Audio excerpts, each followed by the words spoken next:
this song because when I'm going through a lot of difficulty or when I'm going through tough times, I want to always remember to always look to Him, because with Him everything is possible. He's my God, He's my righteousness, He's my everything. So that's why I wrote this song, that no matter what, I'm always going to look to Him.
I look to you. David says, I look up to the hills from whence cometh my help.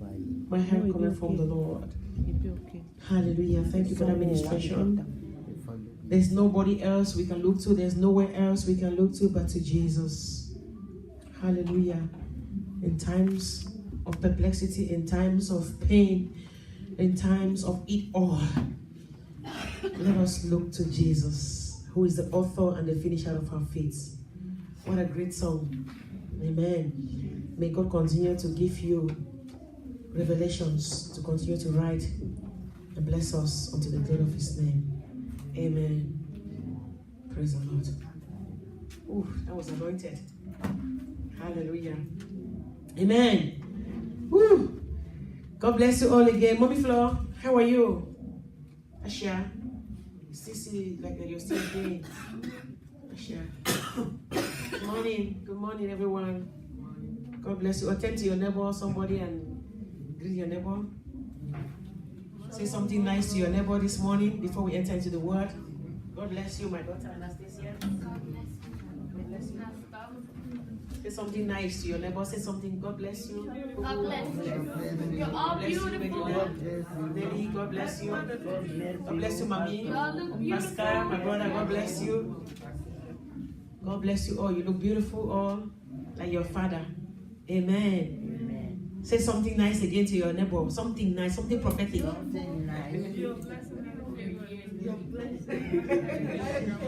Something prophetic. Something prophetic. Yes, you are going places. You are going places. Your level nobody has ever reached. The place you are going to nobody has ever reached. Amen. Hallelujah. Praise the Lord. How many of you believe that prophecy must come to pass if you also do your own part?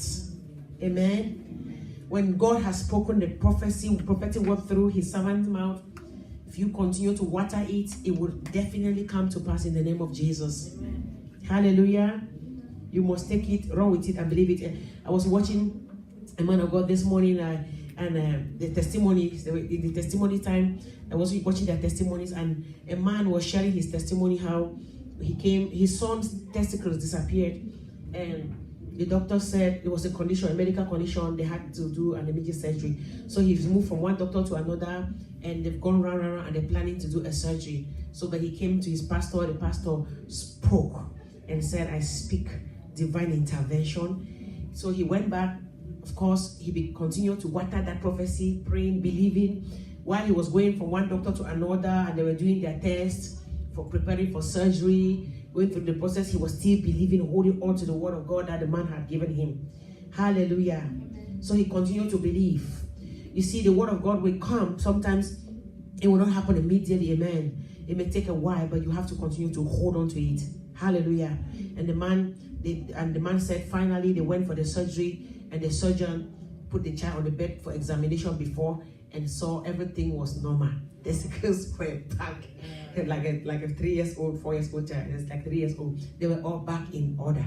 Amen. Because he believed, no matter what, he hung on to the word. Amen. So every prophetic word in your life, hold on to it, believe in it, pray over it.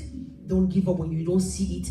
Don't give up. Continue to hold on to it. Amen. Imagine he saw his breakthrough on the tape, in the surgeon's office, after he had been through all the different physicians. In the surgeon office, the last phase, that's when he saw the testimony.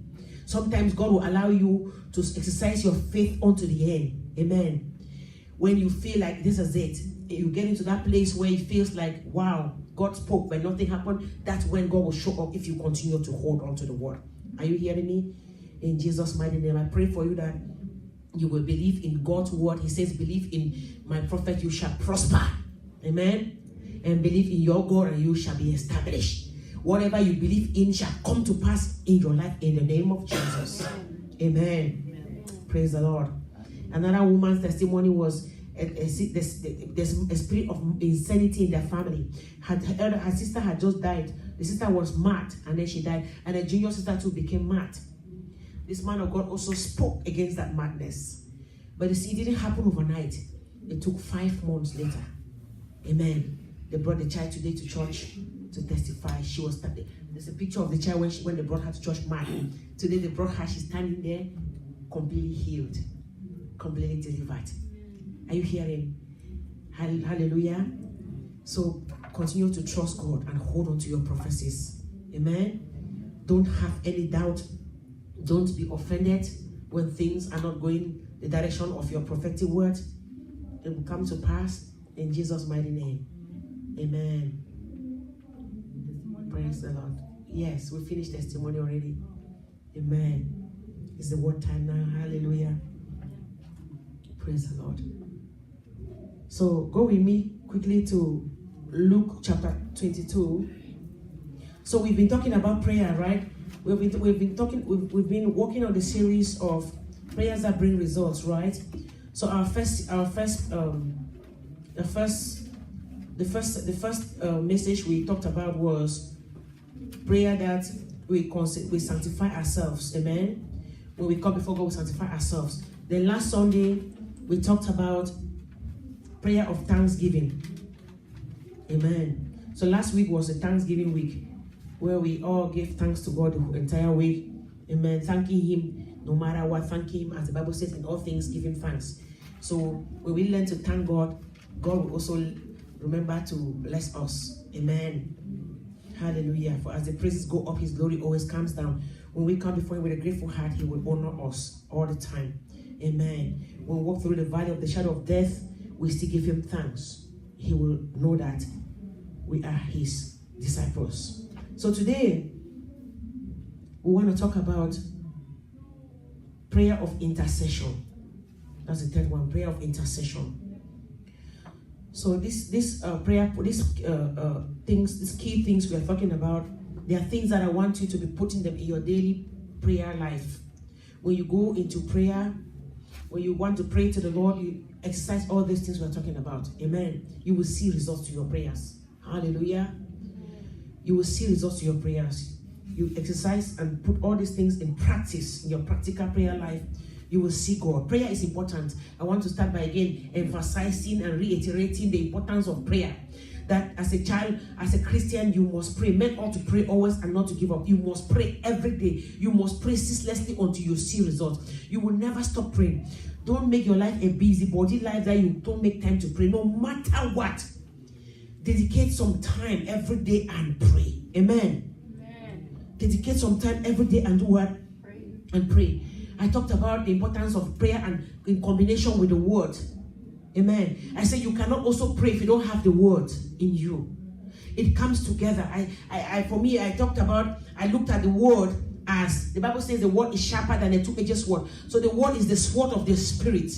But then your prayer, for me, I look at it as like the gun. Amen. The charging dog. Amen. So you have the word in you. You have to pray. Prayer is shooting.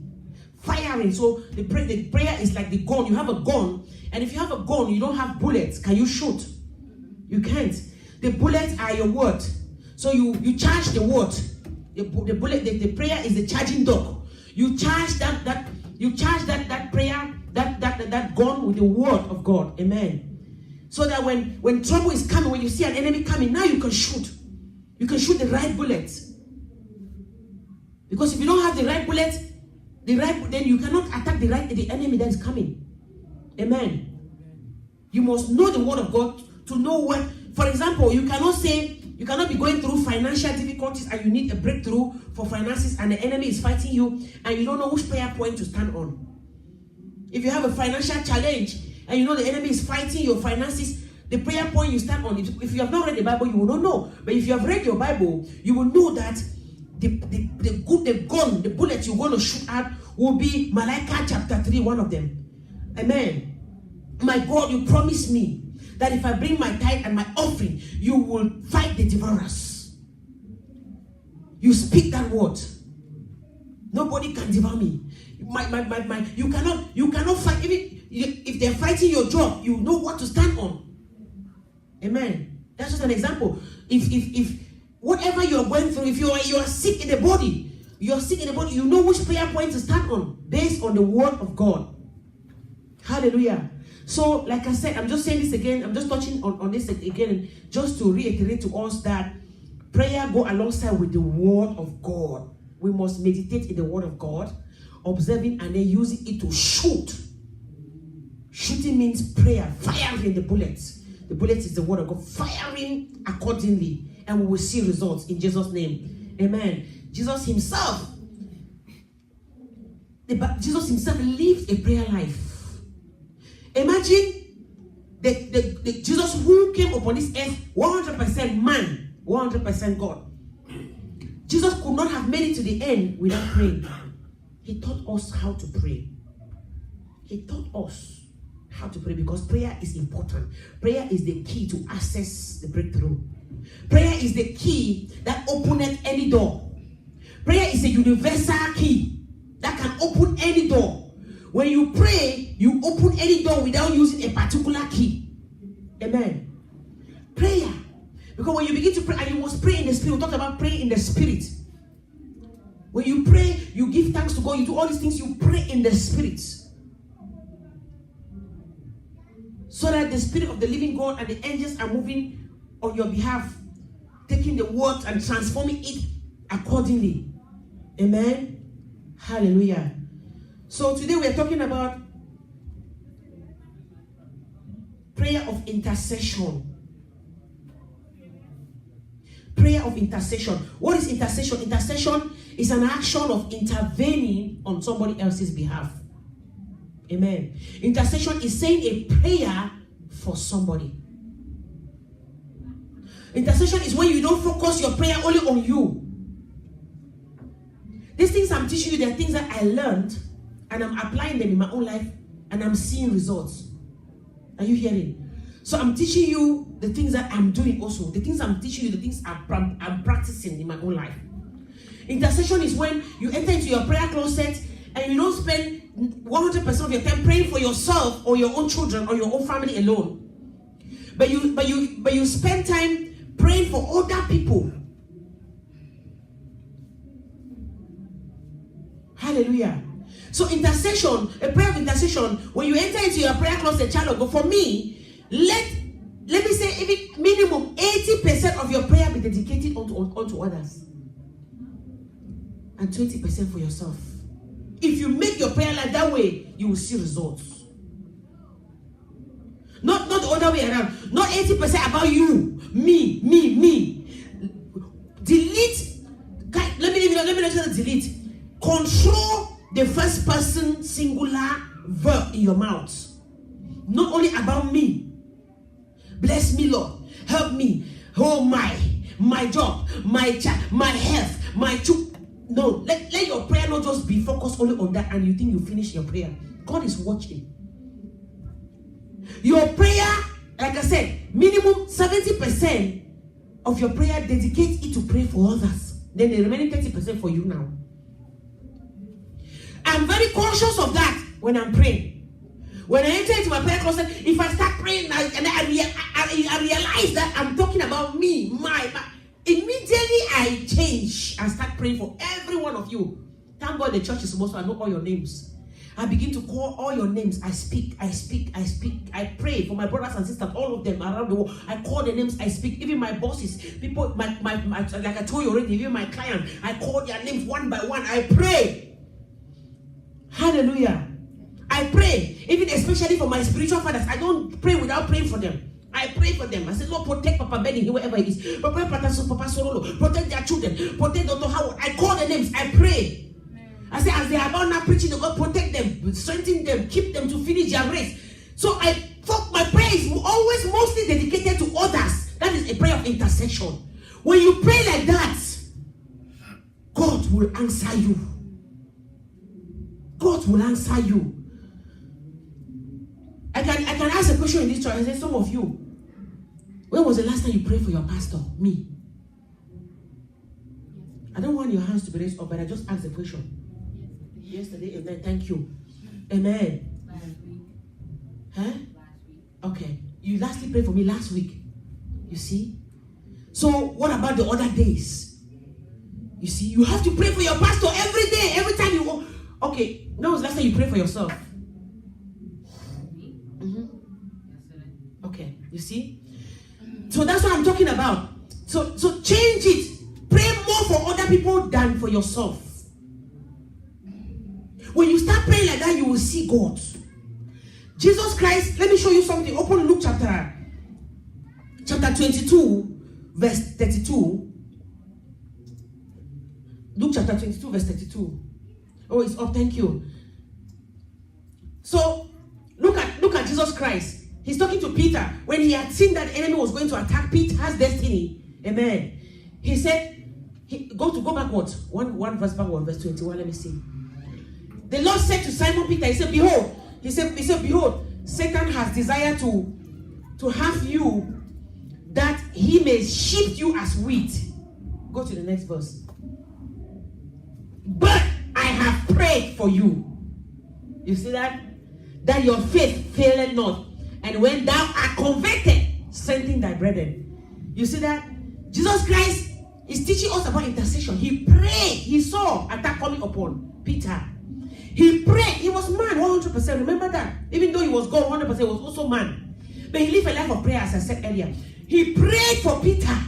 So he dedicated time, not praying for himself, but praying for Peter. If you look at the Bible, you look at Jesus' prayer life. When you have time, go through the scriptures and look at all his prayers. And you will see how many times he prayed for himself. Most of his prayer was dedicated to people. Very few times he saw Jesus pray for himself. Prayer of intercession. He interceded for Peter in advance. And that was what happened. When Peter denied him, Peter was still converted at the end. He denied Jesus because of the prayer Jesus had made for him. You think how would God not be pleased with his son? The Bible says, seek ye the kingdom of God. Seek ye first the kingdom of God and his righteousness, and all other things shall be added unto you. That scripture is very powerful. Seek ye first the kingdom of God. When you pray for others, you are seeking the kingdom of God. Because what is the kingdom of God? The kingdom of God is winning souls. God is after winning souls. The one purpose for which he came upon this earth is to not to do nothing but to win souls. He came to take back what Satan took from Adam and Eve. He came to restore life into his people's life. He came to take away the power of death. He came to conquer and defeat Satan. He came so that his children shall be saved, have life eternally filled with joy. So the kingdom, that's why he says, seek ye first the kingdom of God and his righteousness, and your own things will come. So if you put God first, you pray for people, you are putting God first. Everything that you do for others, you are putting God first. When you focus on others more than you focus on yourself, you are putting God first. You are interceding for the people. God is going to be pleased with your prayers. No wonder he was well pleased with his son. Hallelujah. So look at Luke chapter. What was the next verse? 23 verse 34. Before we go to Luke chapter 23 verse 24, let's look at Luke chapter, I think it's chapter 3. Luke chapter 3, verse 21. Luke chapter 3, verse 21. That was when Jesus started ministry. Let's see. When he just started, that was the first time they mentioned the work of Jesus in the Bible. Are you there? Thank you. Now, when the people were baptized, it came to pass that Jesus also being baptized. This is when Jesus just started ministry. This is his beginning. I want us to look at his beginning, and then we're going to look at his ending concerning prayers. Amen. And Jesus also being baptized. Look, listen. When he was being baptized, he was praying. You see the power of prayers? He exercised prayers from the beginning. Being baptized and praying, then the heaven was opened. He didn't tell us what he was praying there, but you can tell from his life, his prayer life, you can tell that he was interceding for the work of his Father. He was praying for the work for the people that God has called him to save. While he was being baptized, he was praying. Then the heaven opened. So, child of God, when you pray for people, heaven shall be open over you. Amen. If your heaven is being shut, you will begin to pray. Pray, seeking the kingdom of God first. Your heaven shall be open. I'm believing God for an open heaven for you. Amen. God dropped this in my spirit last night. And I'm taking time and I'm believing God for open heaven over your life from today. Amen. I'm believing God for open heaven over your life. And I want you to join me in faith and believe God for open heaven. As we are talking about prayers and going forward, your heaven shall be open. Hallelujah. Prayer will open your heaven. And when the heaven was open, look at the next verse. And the Holy Ghost descended in the bodily shape like a dove upon him.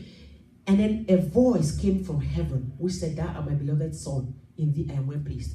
Heaven was open, and he heard God's voice. So, your prayer will open your heaven. Your prayer will give you access to the voice of God. What is the voice of God? The voice of God is what gives you instruction. The voice of God is what gives you direction. When you go to God, you want something. When you pray, then he talks back.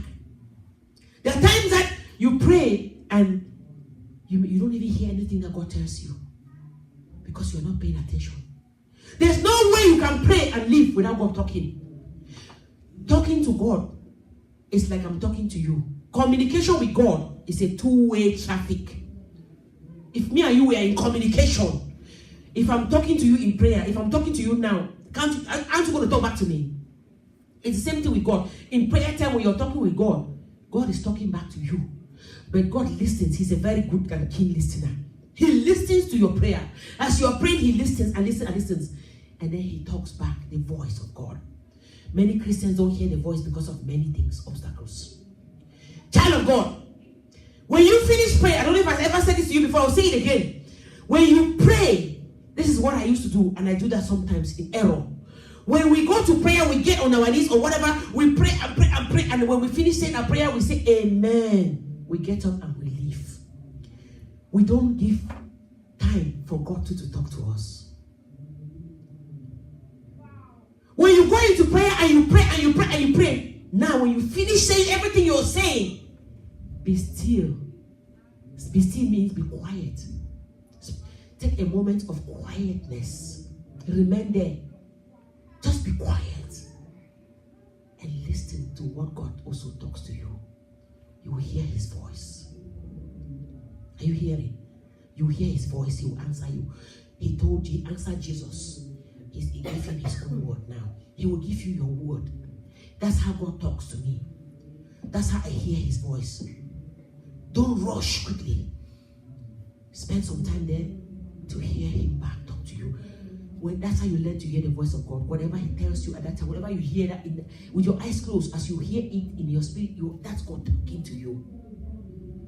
Sometimes it may sound crazy. Sometimes you may think it's your mind. But when you apply it, sometimes you don't even need to apply it. You will see the sign.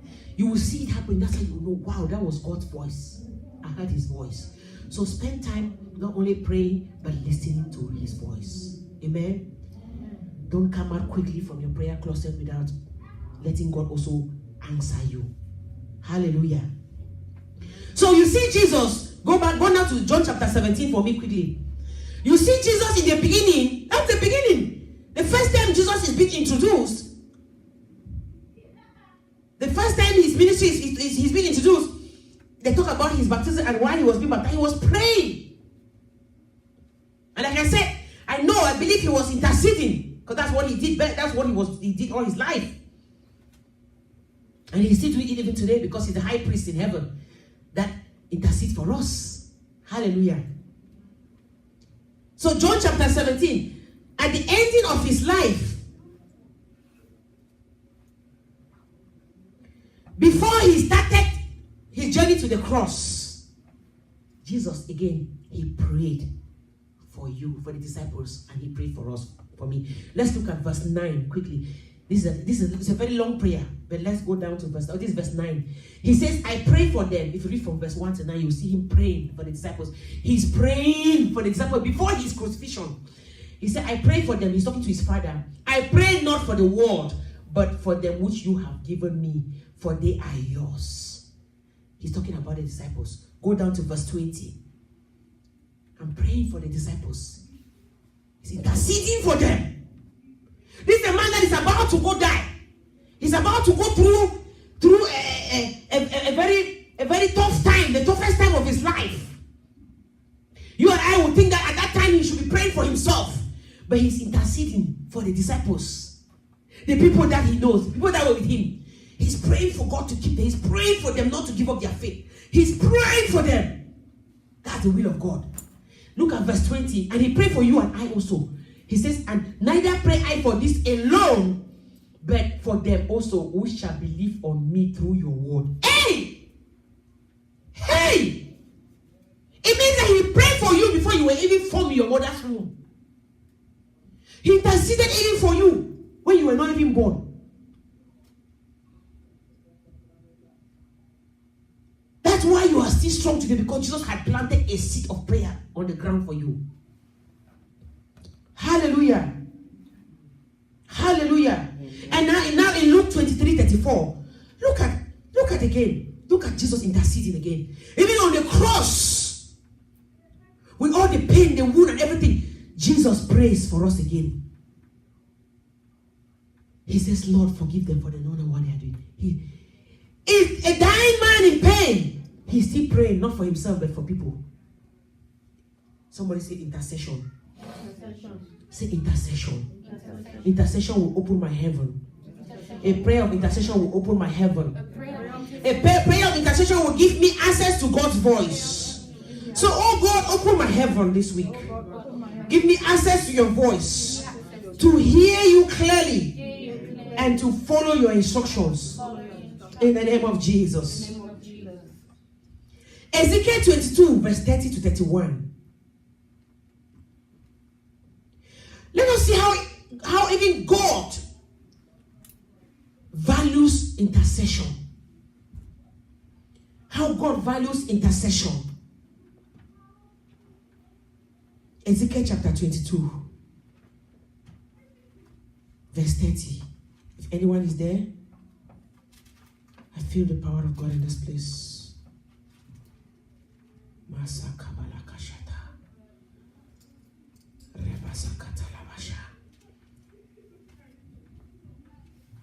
Ezekiel chapter 22, verse 30. Are you there? God said to Ezekiel, he said, I sought for a man among them. He's talking about Israel, that should make up a hedge and stand in the gap before me for the land, that I should not destroy it. But I found none. In the times of Ezekiel, God is showing, he's talking to us here about the power of intercession. God loves when we intercede for people. God was angry at Israel because they were misbehaving. And God himself was getting ready to punish them for their misbehavior. If you have time reading, you see what the verses backward and see what they were doing. God wanted to punish the people in the family because they were not doing the right things. But in God's heart, even though he wanted to punish them for their mistake, God was still desiring for somebody in that family to stand in gap for them, to intercede for them. See how he loves intercession. He said, I've looked among them. I looked for somebody that will stand and intercede for them. I have not found any. And so because I didn't see anybody that interceded for them, I'm going to destroy them. So I have sent my punishment upon them. And he did. He sent the punishment upon the people. Are you hearing? So God now is not happy. Do you think that all those people in that place, you think they were not praying? They were praying, but they were praying for themselves. You think God will answer them? Nobody prayed for anybody else but for themselves. God said, nobody is praying for anybody. Nobody is interceding for anybody. Your prayer can stop the attack that is coming upon a friend or a colleague at work. Your prayer can stop the attack coming upon your boss. Your prayer can stop the attack coming upon your sister, your brother, your pastor. And when it stops, you think, who will receive the glory? It's you. The Bible says that whatever you sow is what you shall reap. If you plant a prayer in somebody's life and they are saved, you think who will reap the harvest? Is it not you? It's a seed you have planted. You are the one that will reap that harvest. Whatever you plant is whatever you sow. Is the same thing you will reap. You will reap the results. You reap the fruits. I've not found anybody to intercede for them. So because of that, I've just said, God was not happy. But when you look at the man Moses in Exodus 32, verse 11, when you look at the man Moses, Exodus 32, verse 11 to 14, you see how Moses knew the power of intercession. He knew God's heart. He knew what God loved. When you look at the Bible, you see when Moses was praying, show me the number of times Moses prayed for himself when he was leading the people. Look at Moses' life and show me the number of times he prayed for himself. Am I correct? When you look at his life, Moses was always interceding for the people. It says, Moses besought the Lord in Exodus 32, verse 11 to 14. Okay. And Moses besought the Lord his God. So God was angry again at the people. You know what they did? The Ten Commandments. You know what they did when at the place of Ten Commandments, where the people were doing the evil things. And Moses was on Mount Sinai with God. Remember? 40 days. And God was giving him instructions. And then God turned and saw what Aaron and the people are doing down there. He said to Moses, "These your people, look what they've done. I'm going to finish them all up." The same way they take care. God punished the people. But in Moses' own situation, Moses heard God saying the same thing. But guess what? Right there before God, Moses began to intercede for the people. He said, he besought the Lord his God, and he said, Lord, he said, why do your wrath wax hot against your people, which you have brought forth out of the land of Egypt, with great power and with great hand? Go to the next verse.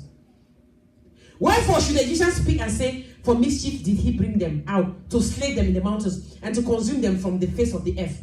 Turn from your fierce wrath, and repent of this evil against your people. This is Moses interceding for the people. He said, God, turn from your fierce wrath, and repent from the evil that you have against these people. Go down. Go down. Last verse. Oh, he said, and remember Isaac. Okay, sorry. So he began to say to God, all this prayer. Remember Isaac and Israel, thy servant to whom thou swear in thy own self, and said unto them, I will multiply your seed as the stars of heaven, and all this land that I have spoken of will I give unto your seed, and they shall inherit it forever. So in this part, hold on, let me digress a little bit. In this part of his prayer, he's using the word. That's why I told you, you must integrate the word of God in prayer. Without the word, your prayer cannot be effective.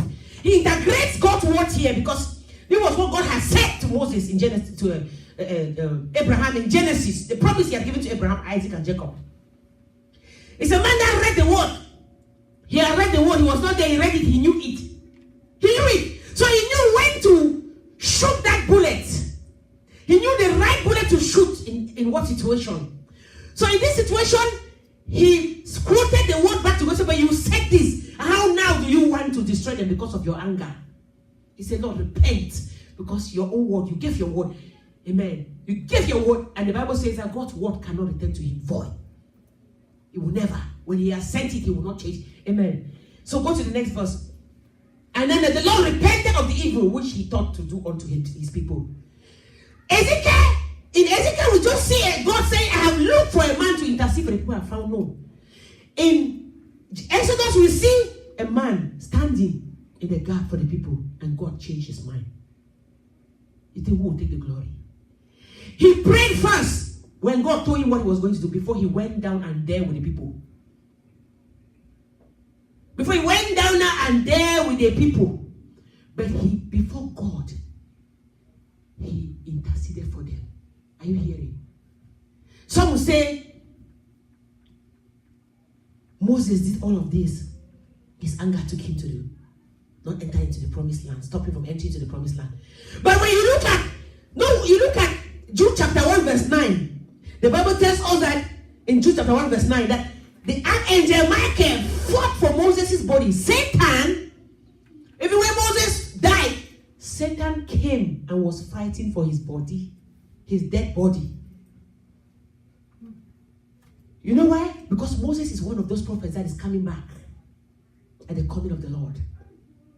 That's why when Jesus went up to the Mount of Transfiguration, Moses was one of the prophets. Isaiah,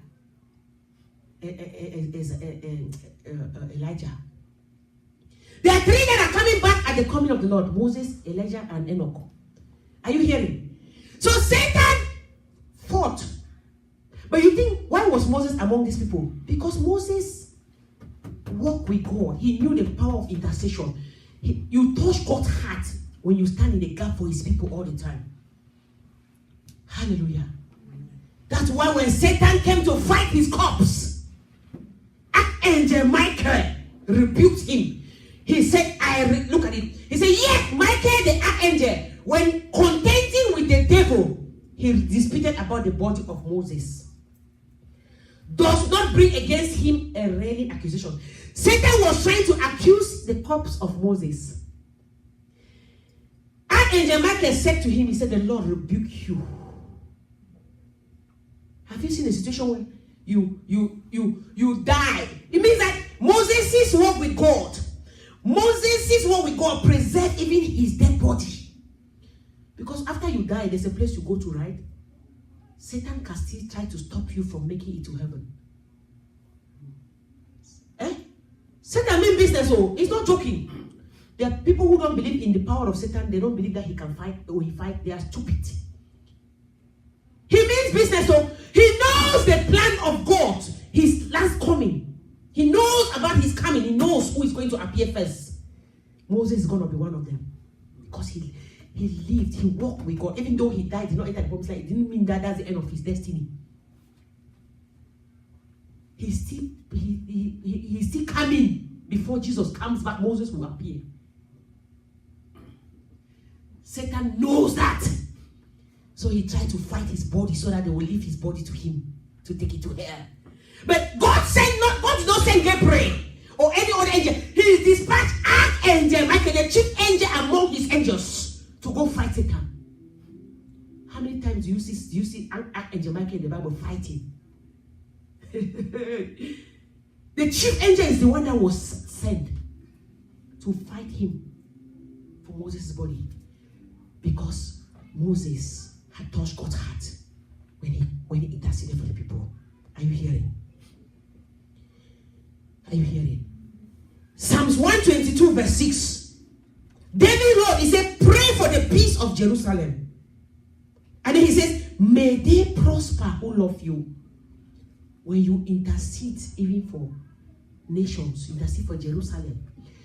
Now, there are many Christians, including myself. I'm working on that. We forget to pray for Jerusalem. Anybody that has raised their voice against Israel, they're in trouble. Anybody who does not pray for Jerusalem. You see, he said, pray for Jerusalem and then you will prosper. So you intercede for Jerusalem. That's God's firstborn, his firstborn nation. Intercede for Jerusalem. You pray. In your prayer time, you don't only pray for other people or for yourself alone. You pray also for Jerusalem. Pray for the peace of Jerusalem. When we talk about persecution, who are those suffering the most persecution in the world? Jews. The Jews. You think we are persecuted? Pray for their peace, child of God. Pray for their peace every day and you will see how God will move for you in Jesus' mighty name. Amen. Open me, go to Ephesians 6:18. Quick, Ephesians 6:18 and 1 Timothy 2. If somebody can open 1 Timothy 2, verse 1 to 3. Ephesians 6:18. Just want us to see the scriptures about intercession. Ephesians 6:18, it says, praying always with all prayer and supplication in the Spirit. We talked about praying in the Spirit, right? The importance of praying in the Spirit. He said, pray always and you pray in the Spirit. And then watching therefore unto the perverseness and the supplication for all saints. Are you hearing that? Paul, this is Paul talking. So the disciples themselves, They knew about interceding for people. Prayer of intercession. They knew about the power of intercession. Hallelujah. So Paul wrote here and said you should pray also for other people. Pray for all the saints, not just for yourself. Are you hearing? 1 Timothy 2, verse 1 to 3. Lakuba Satamashi. You're there? 1 Timothy 2, verse 1. It says, I exhort thee therefore that first of all, supplications, prayers, intercessions. Are you hearing? I exhort therefore that first of all, supplications. He's talking about, go back, verse. Okay, that's verse 1. Supplications, prayers, and then intercessions and giving thanks be made for all men. So you see the keys of prayers that bring results. Last week we talked about thanksgiving, prayer of thanksgiving. And he talked about, of course, general prayer. And he says, and then he says for kings and for, so these are the people you pray for. You pray even for the kings. You intercede for the kings and for all that in authority, people in authority. Amen. That we may lead a quiet and peaceful life in all godliness and honesty. Go to verse 3. For this is powerful. Pay attention to this. For this is good and acceptable in the sight of God our Savior. You see that? You pray for all. So when you pray, these are people you pray for. In your prayer time, these are the people you pray for. You pray for your leaders. You pray for people in authority. Pray for the president of your nation. Whether you like him or not, God has chosen your president. You pray for him. You pray for the nation. You pray for your governor of your state. You pray for the people in authority. Because if you don't pray for them, it will not be well with you. You pray for them so that God will make them to walk in fear and in trembling. You pray for them that God will preserve them. That God will make them to rule the nation or rule the state or rule the city with the fear of God. When you don't pray for the people in authority, people in Congress who make policy, pray for them. You don't pray for them. The policies that they make, if they don't make them nicely, they will negatively impact your life. Am I correct? So, Paul is teaching us here how in our prayer life we don't pray only for ourselves, child of God. From today, begin to extend your prayer. Extend your prayer by praying for all the other people, and you will see results to your answers, to your prayers in the name of Jesus. So the people you pray for, I said you pray for your pastors, you pray for the president, all the people in authority, amen. You pray for Jerusalem, hallelujah. And then you pray even for your family members. You pray for friends. You pray for your bosses. Even if you have a wicked boss, you pray. If the wickedness has to do, this is what I say. If the wickedness has to do with character problem, if it's a character problem, you can pray for them. Have you seen a situation where you pray for your boss and suddenly your boss just become nice? I pray for my teacher, my professors when I was in college that were really, really mean. I think I shared those testimonies in this church. That people drop. My own group, my own clan of friends that we used to pray together, we used to study together, were like 5 of us. Everybody dropped. All of them. I said to myself, who am I? I cannot drop this class. I needed to graduate. I'm not taking it next year. And I will not fail this class. The one was horrible. I said, I know what to do. I will take it into prayer closet. I pray for her. I said, the wickedness in your heart, I rebuke it.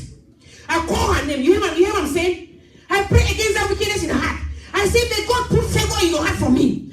And I'm telling you, I think I testified this in church. Suddenly, that woman transformed. It was like bipolar. Transformed from black to white. Pepeto, how are you? Like me. Helping me, showing me how to succeed in that class. All my friends had left and I passed in flying color in that class. I shared that testimony. So you can arrest the wickedness in your boss's heart by interceding for them. Like I said, if it has to do with character issue, you can pray for them to be better bosses. But when it has to do with witches and wizards, that's the one that God hates. That's when now you can, the Bible says, suffer not a wish to live. That's when you know what to pray. Are you hearing? You intercede for people who have character problems. Your prayer can convert them. Your prayer can transform them. Your prayer can align their lives to begin to walk in the light. And when you do that, you have won a soul. And when you win a soul, it is pleasing unto God. And then when you win a soul and God is pleased, when God is pleased, who gets the result? Who gets the reward? You. When God is pleased, you get the reward. Are you hearing? Are you hearing? Hallelujah. And then the last important one here, you pray for your enemies. Like I said, enemies. Jesus told us in Matthew chapter 5 verse 44. He said, pray for those who persecute you. Hey, that's the toughest part of Christianity. That's the hardest part. That's the hardest thing for any Christian to do, to go into prayer closet and pray for a friend that has just backstabbed you, or pray for a brother, or a husband, or an ex-fiancé that have just stabbed you really badly in the heart, pierce you. But Jesus said, pray for them that persecute you. Like I say again, if it's character issue, pray for them. If it's witchcraft, you know what to pray. Jesus taught us, this is one of the Beatitudes. He said, pray for them that persecute you. And he goes further and saying that blessed are those who are persecuted for righteousness' sake, for theirs, their reward, theirs is the kingdom of God, the kingdom of heaven. Your reward is from God. Are you hearing? And this includes even the wicked bosses who don't just like you, who just start treating you badly. Pray for them. The Bible says that give place to wrath, vengeance is mine, I will repay. He said when you pray, you are heaping coal upon them. You're heaping coal. The coal will burn the wickedness in their hearts one day. Fire will catch on that coal in their heart, the wickedness will depart. And then you will take the reward. We saw Stephen, we talked about it in the earlier service. Stephen praying for the people that were persecuting him to death. A man who is dying. Like I said, it's the toughest part of Christianity. But if we come to that place where we know how to pray for people like this, that's when God will know that we have grown spiritually. That's when we know ourselves that we have grown spiritually. There's a spiritual maturity that has happened in our lives, where you can still stand in the gap for the people that are stopping you. Stephen in his dying moment, in his last moment, taking his last breath, still praying for them. He learned from Jesus on the cross when Jesus said, forgive them, Father, for they don't know what they do. And he took his last breath. Stephen, they stoning him to death, and he cried to God. He said, God, into your hands I commit my spirit. He said, don't place this charge upon them, Father. Don't place this charge upon them. They are not witches. Their minds are just blinded by the king of this world, so that they will not see the truth and be free. Don't place this charge upon them, Father. He prayed for them. Moses, when Miriam, his own sister, insulted him, hurt him, God smote her with the leprosy. Moses did not say, yes, you deserve what you got now, because you stood and it cursed me. But you and I, if my sister or my brother insults me, and then my sister is going down, I'll be like, yes, you deserve it. Yes, you got what you deserve. You thought you could smite me in my heart. You thought you could hurt me. My God has just dealt with you. But when God dealt with Miriam, Moses stood in the gap. Oh, Moses. No wonder Angel Michael fought for his soul, for his body. He stood in the gap. He cried out to God for Miriam's soul. For God to forgive Miriam. This last part of the point, this one is something that, this last point we are talking about right now, is something that I hear in my spirit. The Lord wants us to grow in. Because like I said, it's the hardest part of our Christian life. When people have hurt us, we get so offended. It is very hard for us to pray for them. Very hard. Very hard. But God wants us to learn. Even Job, when the friends had insulted him, before God blessed Job with double, Job stood in the gap and prayed for them. After Job prayed for them, then God blessed him with double. Something which was so difficult for him. than your best friend, people that you have invested in, people that you have helped in your time of perplexity, stand against you. Not only did they insult you, they even question your faith and your righteousness. How can you forgive them? That's the question we'll ask. But Jesus said, pray for them. God taught just Job, and He's teaching us today by Job's experience that intercession, when we intercede for people, even our enemies, our Father in heaven will reward us. Remember one thing: vengeance is the Lord. He will repay them all. He will repay them all. He will repay them all. Why do we have to intercede? For one reason only. We just saw it in 1 Timothy 2 verse 3. Because it is good and acceptable unto God. In your life, who do you want to please? Do you want to please yourself in life, or you want to please God? Or you want to please man? I live my life to please God and not man. So whatever you do that is pleasing to God, do it. He says, let us intercede because it is pleasing, it is acceptable and good unto God. And Jesus has told us clearly, pray for your enemies because it is good and acceptable unto God. What is acceptable unto God? That's the thing we should go after. That's the thing we should seek after. Because when you please God, then God will bless you. God will answer your own prayers. Hallelujah. Let's stand on our feet. We're going to pray. We're going to pray. And Astacia got a revelation yesterday. And when I was preparing this message, I was like, wow. It's almost like you knew that today our prayer point, our message was going to be focused. You never even knew it was going to be focused on prayer of intercession. Yesterday, she's in the 40 days fast. And yesterday, while she was praying, breaking her fast, God gave her the revelation of Matthew 5. The one I just talked about right now. Matthew 5, when Jesus said, verse 44, that pray for them, that pray for your enemies. She came to me, she said, Mom, this is what I heard the Lord say. Little did I even know that was a message for today. When I started preparing the message, I saw that was the next point, and I was like, wow, confirmation. So God gave her an instruction that I want to give you that instruction also. I've already done it. Take a paper and a pen. Not right now. You're going to write down the names of everyone that have hurt you. Write them. People that have hurt you, that you have grudged them, even though you've forgiven them. Write their names down on a piece of paper. You start praying for them. This whole week. Because this is a week of intercession. This whole week till we come back next Sunday. Pray for them. Call their names one by one on your paper. Take a paper in your prayer room. Hold it on your hand. Lord, I pray for this person. I pray for this. Whatever they did to you, call their names and say, Lord, this. Change their heart. Help them from this condition. They don't remove the scale from their eyes for this thing that they did to me. Lord, you pray for them. Like we've just seen Jesus praying for you and I. Praying for the people killing him. Stephen praying for the people killing him. And Jesus has taught us to pray also for the people killing us, destroying us. Who are we targeting? We are targeting remember we wrestle not against flesh and blood, but principalities and powers.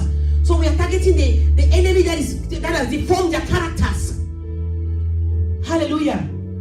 And on one part of the paper, you're going to write the names of those that you know they are witches and wizards.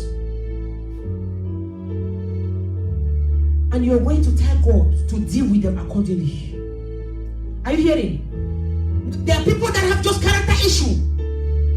You pray for them for God's forgiveness. And God will help them change their heart. Just imagine if we were praying good prayer for our enemies. Imagine what the world would have been. Imagine how many souls would have been changed. How many souls would have been won or won for the glory of God, or souls would have been, heart would have been changed and transformed. Just like I said, I prayed for that woman and her heart changed like that. She started smiling in the class. Just imagine if you've been praying for the people that are wicked. Instead of praying that they should die, instead of praying evil prayer against them, you have been praying for God to change them. God would have changed them by now. Because Jesus came for every soul. And when he changes them, he will give you the glory will come to you. The reward will come to your bosom. Are you hearing? So I want you to take a moment, a few minutes. Just you can walk around. It's a time of prayer right now. You've heard the word about the power of intercession and the blessings that you will get for interceding. There will be an open heaven for you. You will hear God's voice and God will bless you. When you go home, remember 80%, 70% minimum of your prayer be dedicated to pray for people. Let this week particularly be a week for intercession. You intercede for those that have hurt you. You spend time interceding for them. Amen. And remember, you pray always for your pastor. You pray. Pray for the people, the president. Pray for the nation. Pray for Jerusalem. Always for the peace of Jerusalem. Don't forget. Right now, take a few minutes, maybe 2 minutes, and just walk around and pray. Begin to intercede. Just begin to intercede. Intercede. Take 2 minutes, intercede for others. Not for you. Don't pray for yourself right now. As the Spirit of the Lord leads you, pray for the people that you know they are in need of prayers. Pray for people right now. Pray for them.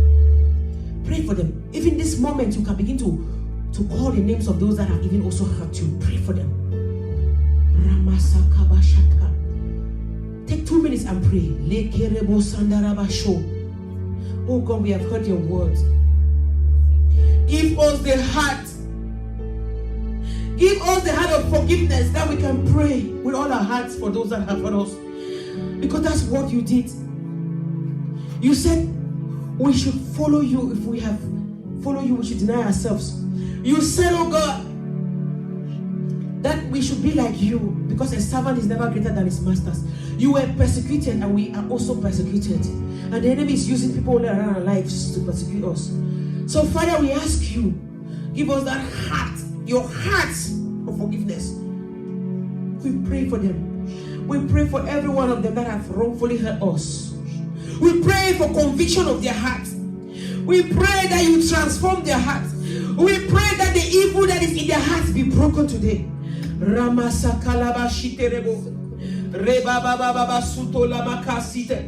You can continue to pray. Come on, begin to pray. Pray. You can be calling the names of the people you know.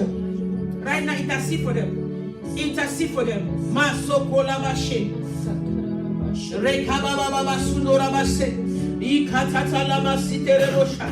Rababa soko baranda malikere bosianda oko sandara masheke borababa sondori kasha ikere bosotora masikere bosha maseke borababa sulolo koloboroboso iketere bosotoro boso. Pray for them. Don't rejoice when they fall, for the Bible says that let us not rejoice when our enemies fall. Let our God see that we rejoice and take their punishment also and levy upon us. Oh, pray for them. Oh, we pray, Rabasokashe. Pray for them. Pray for that sister. Pray for that friend, that colleague, that brother, that fiancé, that ex-partner, that husband, that wife that have hurt you. Pray that the enemy will not have control over their lives. Pray that God will remove the wickedness of their hearts. Oh, He has promised us in Ezekiel, I will remove the stone in the heart of man. I will put flesh and I will pour out my spirit. But your intercession is what will make God to do it for them. Because they cannot pray for themselves, because the wickedness has blinded their minds, blinded their eyes. Pray for them. That's why God said to Ezekiel, I have looked among the people, I have found none to intercede for the people. Hey, Samalabasha. Intercede for them. Intercede for them. Intercede for them. Oh, Sakoraba Sheterebo Sandaraba. My Father, it is wickedness. The enemy that has brought wickedness in their hearts. They are offending us because of wickedness from Satan. Oh, Sakalabasha. Rema Suto. Remove wickedness in their hearts. Remove that stone in their hearts. Put your flesh in the heart of the people, Lord. Pour your spirit in the flesh. Pour your spirit. Let them have a good heart. Let them be transformed. Let the scales of their eyes be removed. Oh, Masokobo. Even that colleague that is wicked, that is punishing, fighting my life. Even that boss that is husband, even that wife that is hurting me, piercing in my heart. Oh, my Father, somebody pray. Makoraba Sotosha. Ikerebo Sondola Masukorobo Shianare. Rimasiderebo Korobo Shiderebo. Makorama Sundore Bakasa. Ikalabo Kaseterebo Shiderebo. Rekebora Baba Sutora Makiata. Ikalanamana Korobo Shotora Masi. Makoyanderebo Labakasi Derebosha. Ikalabaka Senderebo Sotoribasia. In the name of Jesus, we have prayed. Now, if you can stand on your feet, I want you to hold your neighbor's hand right now. 2 by 2. Hold somebody's hand. 2 by 2. And you're going to pray for that person. The person that you're holding the hand. You're going to pray for that person. Before you pray, let the person whisper in your ear her prayer needs. Whisper in each other's ear your prayer needs, your most prayer needs. Whisper in the ear and let and as you hear, that's what you're praying. You're praying for that person now. You're praying for that person. Your prayer needs. Whisper your prayer needs. What you want God to do for you. What you need. What you want God to do for you. Tell the person what you want God to do for you now. And it's between you and God. It's a secret. You must not share it with somebody else. There must be confidentiality also in the kingdom of God. As you hear it, remains with you. You will die with it. You will not share it what the person has told you with anybody. Now open your mouth, begin to pray for them. Begin to pray. Pray. Pray for that your sister. Pray for that your brother that is you're holding the hand. Pray. Masa kalabasha. Rama sukotobashi keterebosa.